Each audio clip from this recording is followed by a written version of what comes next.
Boa tarde a todos. Vamos dar início aí à segunda aula de Química Geral. E hoje a gente vai falar um pouquinho sobre a energia que é chamada entalpia.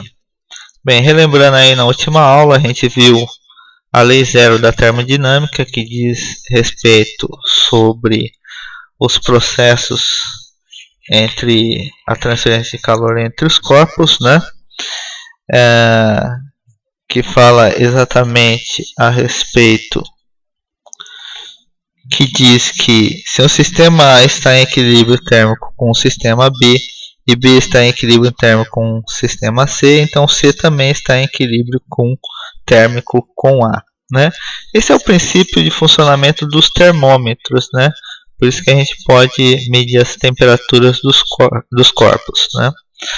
Bem, outra função de estado que permite obter informações da variação de energia a pressão constante é a chamada entalpia. E essa função de estado é extremamente importante para nós químicos, porque trata da transferência de calor das reações químicas, né?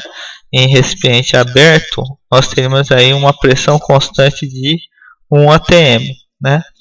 Bem, mas por que a entalpia está diretamente relacionada com o fluxo de calor? De que maneira isso é verdade? Bem, isso é verdade do ponto de vista quando a gente trata de pressão constante, né? Ou seja, a pressão não está variando, então eu posso dessa maneira excluir a função trabalho relacionado com a expansão de um gás numa reação química, por exemplo, né? Então vamos demonstrar aqui a partir dessas equações. Então nós temos aqui inicialmente U, que é a energia interna. A gente vai falar um pouquinho daqui a pouco o que é a energia interna de um sistema, né?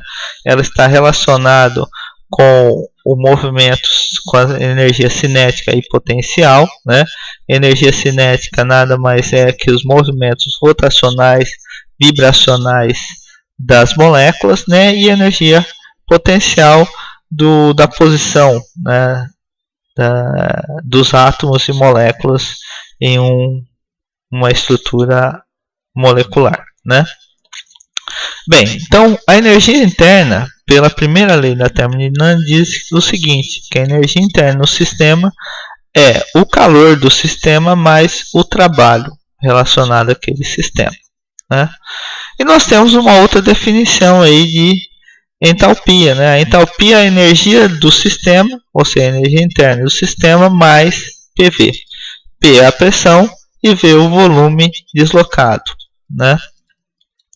Bem, a partir daí nós podemos mostrar que a variação de entalpia nada mais é que a variação da energia interna do sistema mais P, que é uma constante, vezes a variação de volume de um sistema, né?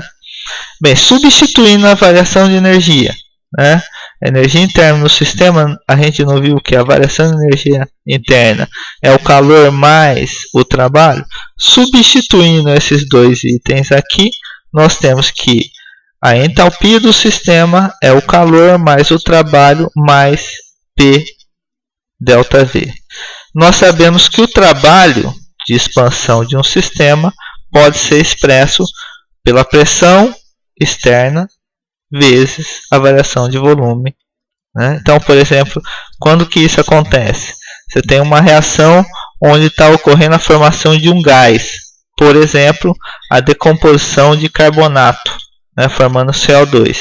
Então, se você tem um vaso fechado, né, um recipiente fechado, e você tem um êmbolo mostrando a variação de pressão dentro desse sistema, é o trabalho que esse sistema está realizando para elevar esse pêndulo, né, esse êmbolo, aliás. Bem, então é expresso através desse P delta V. Só que é o trabalho negativo, né? Então, esse sistema aqui, essa parte da equação, vai o quê? Cortar com essa outra parte, porque mas P externo é igual a P? Sim, porque nós estamos trabalhando a pressão constante. E a pressão constante, P externo, é igual a P. Né? A pressão externa é igual a pressão interna. Então, consequentemente, esses são cortados e fica aqui o ΔH para pressão constante é igual ao calor da reação.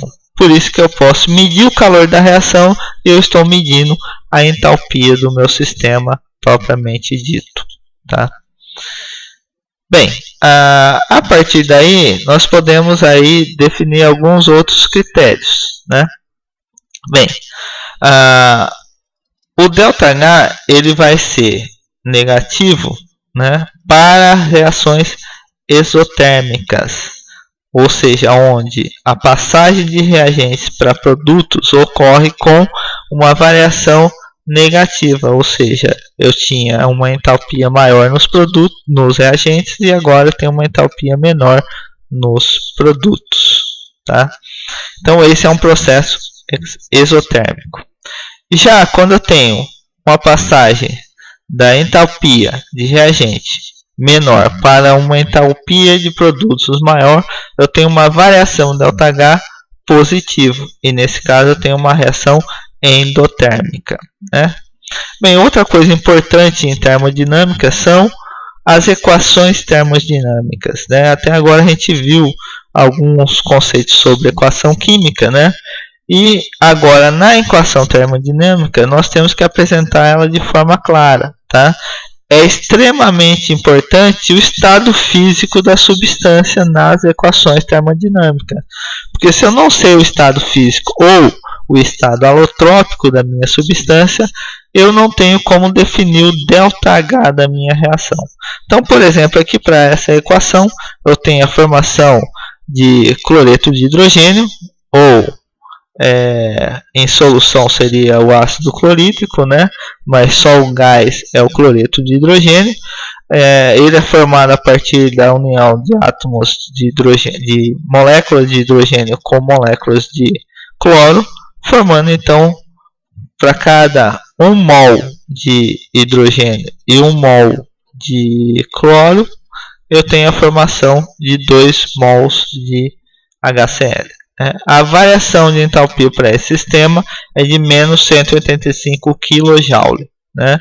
Perceba que é um valor negativo, então os reagentes tinham, aliás, uma entalpia maior do que os produtos, por isso então a minha reação é exotérmica, com liberação de calor. Né? Agora vamos ver um outro exemplo, né, onde nós temos uma variação de entalpia positiva, né? Ou seja, um processo endotérmico. Né? Então, não sei se vocês conhecem, né? Existem alguns lugares à venda, né? Esse produto aqui que é chamada bolsa fria. Né? Ela contém 2 compartimentos separados. E nesses compartimentos nós temos algumas substâncias. No caso aqui, uma delas é o nitrato de amônio e a outra é a água. Quando misturado, né, ou seja, quando você quebra o recipiente que contém as substâncias, né, elas se misturam. Nesse caso aqui nós temos simplesmente uma dissolução, né, um processo de dissolução do nitrato de amônio em água. Né? Então aqui é representado pela essa equação aqui. Eu tenho nitrato de amônio formando então amônio aquoso e íon nitrato aquoso, e eu tenho uma liberação, um ΔH positivo, né, de mais 28,1 kJ. Tá? Então é um processo endotérmico e por isso a sensação de frio, ou seja, você está roubando o calor da vizinhança para o sistema que é a bolsa térmica aqui. Né? Então aí você tem a sensação de frio. Né? Então esse é um processo endotérmico. Tá? Como eu falei, é importante o estado físico para representar as equações termodinâmicas. Tá? Sem os estados físicos, no caso aqui é aquoso significa que está dissolvido em água. Então eu tinha o sólido, quando misturou com a água, eu tenho agora dois íons sendo formados, um cátion e um ânion, tá? Bem, existem três regras básicas na termodinâmica, né? A primeira delas é o seguinte: o valor em módulo, ou seja, a magnitude do ΔH, é diretamente proporcional às quantidades dos reagentes. Então, naquela reação inicial lá, nós tínhamos lá 1 mol de íons cloreto, né? Formam então uma reação, uma variação de entalpia de menos 185 kJ. Então nós temos aqui, então para 1 mol eu tenho uma variação de menos 185 kJ. No caso do hidrogênio é a mesma coisa. Para cada 1 mol de hidrogênio molecular eu tenho uma variação de menos 185 kJ por mol. E no caso do HCl, eu tenho para cada 185 kJ, para cada 2 mol de HCl eu tenho menos 185 kJ. Tá? Então perceba que ela está diretamente relacionada com as quantidades dos reagentes e produtos. Tá? A segunda regra é o valor do ΔH para uma reação igual, porém de sinal contrário ao valor do ΔH para a reação inversa. Então, se a minha reação é, por exemplo aqui, transformar água, passar água no estado sólido para água no estado líquido, a variação do ΔH é mais 6 kJ. Agora, se eu quero passar água no estado líquido para água no estado sólido, a variação é a mesma, tá? Porém com sinal contrário. Então, não se altera os valores. O que se altera é simplesmente o sinal do meu valor. Então, nesse processo, ele é um processo endotérmico com absorção de calor. E nesse outro processo, é um processo exotérmico com absorção de calor. Né? Liberação de calor, desculpa. Com liberação de calor. Aqui absorção de calor e aqui liberação de calor, tá? O valor do ΔH, a terceira regrinha, né, diz o seguinte: que o valor do ΔH para a reação é o mesmo, independente se ela ocorra em uma ou em uma série de etapas. Essa é o enunciado da lei de Hess. E é a partir desse princípio que você vai fazer o exercício na página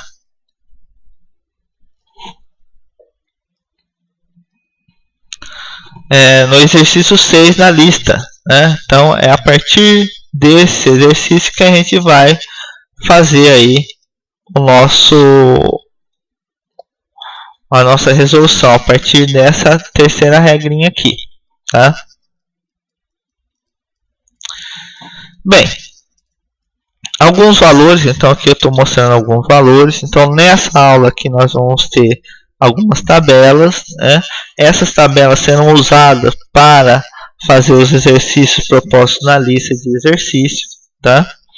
E lembrando, qualquer valor que você precisa, ele está tabelado. Então na prova, não fique preocupado se você vai ou não precisar desses valores, decorar esses valores. Não, você não vai precisar decorar nada, tá? Na prova serão dados todos os valores necessários para a resolução de qualquer atividade. Caso falte algum valor, isso tem que ser demandado que a gente passa para você, tá? No caso da lista de exercício, você vai usar os que nós estamos mostrando aqui tabelado, tá? Mas eu não achei um ou no outro, eu não queria fazer com outros valores. Existem tabelas em handbooks, né, livros próprios, que tem mais valores, né? Aqui nós temos alguns necessários para fazer esses exercícios, mas se há necessidade de algum outro valor, você pode buscar em livros, handbooks que nós temos aí, tá? Bem, aqui nós temos alguns valores para mudança de fase, né? Por exemplo, aqui água, com ponto de fusão 0 graus. O ΔH de fusão é 6, como a gente viu aí no slide anterior. Agora, para vaporização, então passagem do estado líquido para o gasoso a uma temperatura de 100 graus, nós temos que o ΔH de vaporização é 40,7 kJ por mol. Benzeno, nós temos aí alguns valores, né? Alguns valores negativos, por exemplo, o mercúrio, temperatura aí, o ponto de fusão menos 39 graus, o ΔH de fusão dele é 2,33, né, kJ por mol, bem baixo.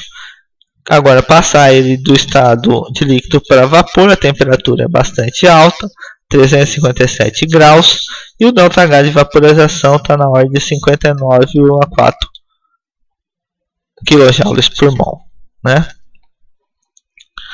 Bem, vamos fazer então um exemplo aí sobre esse tipo de estudo, né, de mudança de fase ou de reação química, né? Então aqui nós temos uma reação química, né, entre água e oxigênio formando água no estado líquido, né?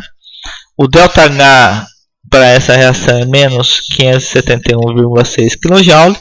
Ele pede o seguinte: calcule o valor do ΔH para a reação inversa, né? Passagem de água para o estado gasoso, água no estado líquido para hidrogênio gasoso mais meio mol de oxigênio. Então a estratégia aqui será o que?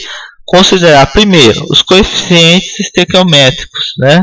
Então a gente percebe aí que eles são a metade, né? O que nós temos é a metade do valor aí para a reação.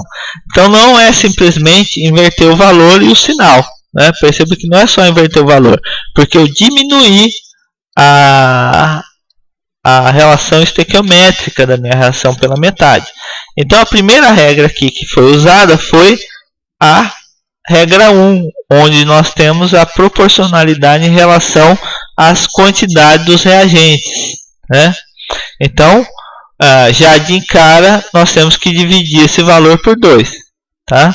E nós temos que aplicar a segunda regra, né? A segunda regra diz que se você inverte a reação, você também tem que inverter o sinal. Então a segunda regra é essa aqui, inverte o sinal, passando a ser positiva agora. Tá? Então simples, né? Não tem segredo. Seguindo essas 3 regrinhas, né, você consegue obter todos os valores de reações, né? Bem, agora a gente vai aplicar a terceira regrinha, né? Vamos ver se a gente consegue aplicar a terceira regrinha aí para obter os valores, ou usando as duas regrinhas aí, tá? Então aqui nós temos um exemplo: o monóxido de carbono, CO, é um gás venenoso. Ele pode ser obtido pela combustão do carbono em uma quantidade limitada de oxigênio. Então é dado lá as equações. Então tem a primeira equação, né, a de combustão de grafite ou de carbono sólido mais oxigênio formando CO2 gasoso, um ΔH de menos 393,5 kJ.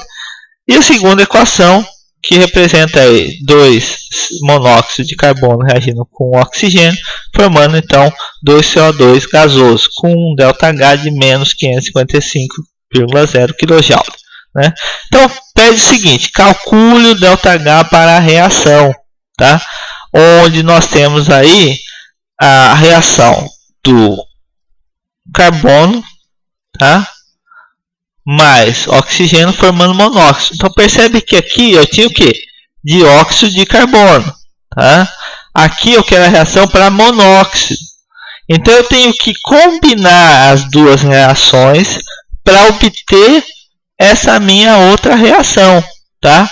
Essa é a lei de Hess, né? Combinando as reações, eu posso obter uma outra reação, e a partir dessas duas reações iniciais, eu consigo determinar o ΔH dessa minha reação desconhecida, tá?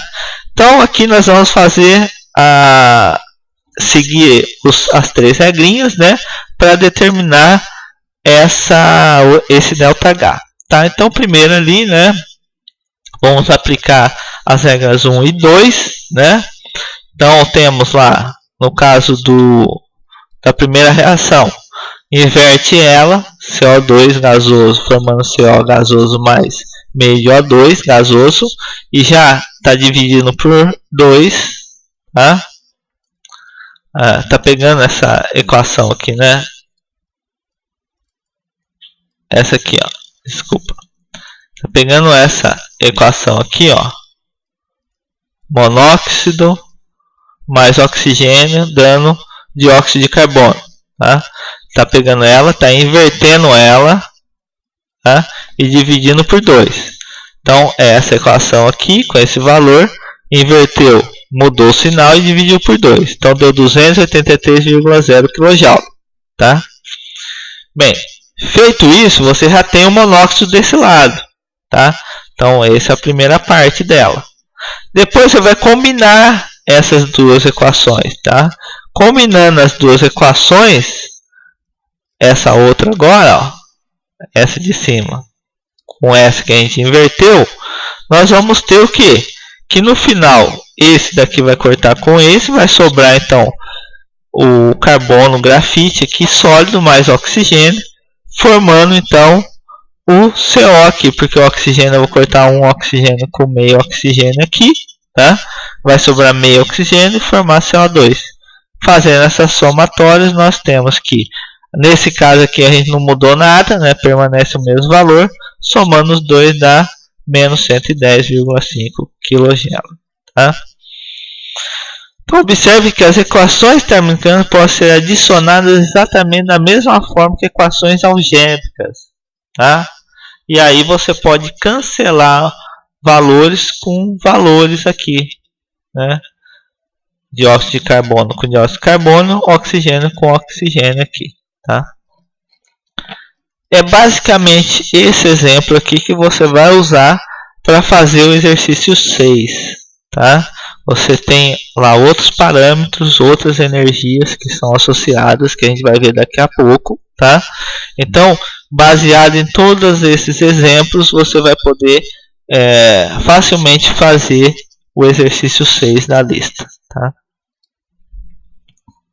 Bem, outro exemplo aí, né, é uma reação química de queima de gás natural pode ser representada, por exemplo, né, gás natural é o metano, reage com oxigênio, formando CO2, dióxido de carbono mais água. O ΔH para essa reação é de menos 890,3 kJ. Tá? E aí pergunta o seguinte: primeiro, calcule o ΔH quanto 10 gramas de metano reage com excesso de oxigênio. E segundo, calcule o ΔH quanto 1 litro de metano reage com 2,5 de oxigênio num recipiente fechado na temperatura de 25 graus em 1 atm. Então a resposta para o item 1 é o seguinte. Então eu tenho lá 10 gramas vezes 1 mol de CH4 é igual a 16,04 gramas. Então está aqui por mol, né?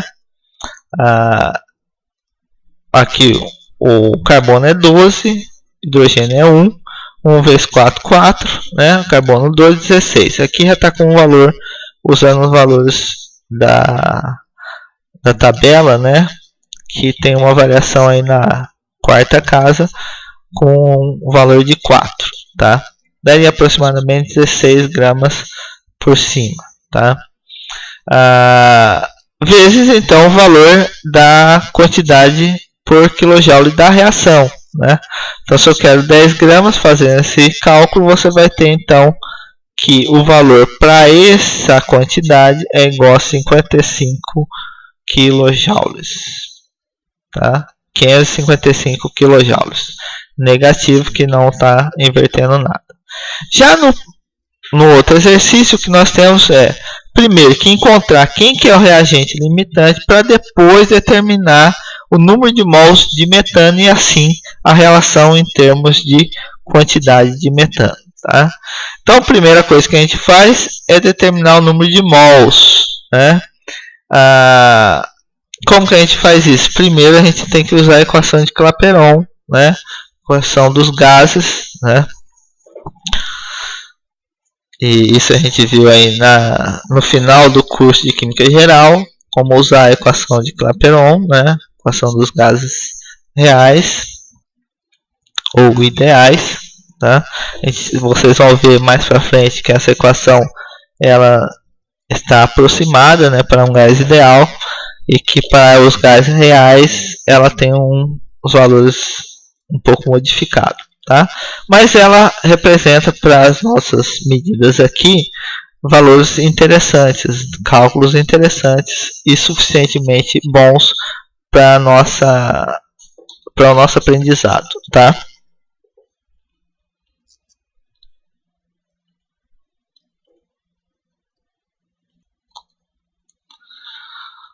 Bem, então, fazendo os cálculos, nós temos que a pressão é 1 atm, o volume é 1 litro, o R é a constante dos gases, né?